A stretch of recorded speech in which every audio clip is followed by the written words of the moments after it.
Welcome back to Midday. We are outside the Kamloops Art Gallery on this beautiful afternoon with the curator of the art gallery, Chero Neville. It's great to have you back on the show. Talking today about a sculpture that has become a permanent fixture at TCC. It's right in the main area as you go into the indoor track or the pool.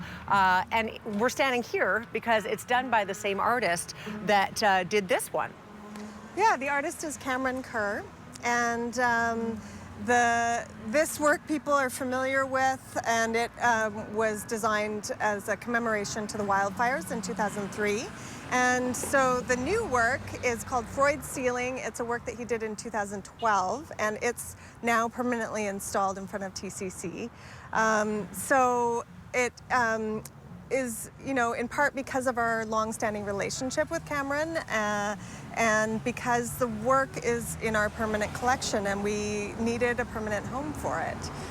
So he's from Vancouver, but he has contributed a lot to our local art scene. How come? Is he a fan of this area, or?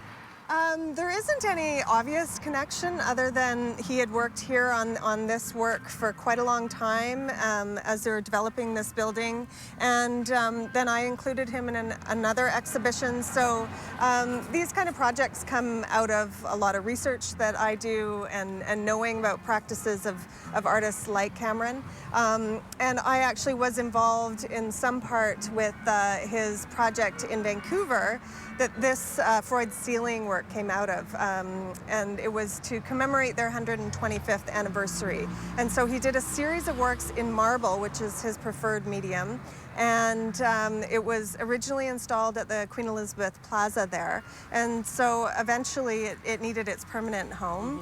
And so we worked with the city of Kamloops. And really, it's about enriching the city. So we look at public art as a way of expanding people's minds, possibly as they go into do their physical workout at TCC. They can stop and think about,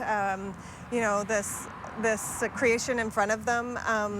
The difference here between this earlier work and that work is that it's right at ground level. So it's not something that you're looking up or that's memorializing any kind of event, but it's actually something that will probably provoke a lot of people to wonder what it is. A lot of people have called it Swiss cheese. But it's actually a reference to Freud's Ceiling. That's the title. And so he went to Freud's home and he was looking up at the ceiling and noticed this pattern with all these holes on the ceiling. And he had been doing this research around what happens to our minds, the patterns that are created in our minds when we're half asleep. So there's these hexagon patterns. And so he's quite interested in that, and that relates to, again, how we see things. So designed to make you think about things, essentially. Yeah. And this will be a permanent fixture outside TCC. Absolutely. Yeah, very cool. Definitely check it out. Some people may not even be aware it's there. Some people are so transfixed sometimes on what they're doing when they're walking in somewhere, they might not even notice it. So look for it if you're heading into the TCC. It's right in that main area. It's quite eye-catching. It's completely white. It has a cool design to it. Yeah, and he's an expert in carving marble. It's quite incredible. He studied in Carrara, Italy. And so this is, a contemporary approach, very different from what we see here, to using marble as a medium for sculpture. Awesome. All right, we are going to take a quick break on Midday. Chero, thank you for being here again. We will be back after a quick break. Stay with us.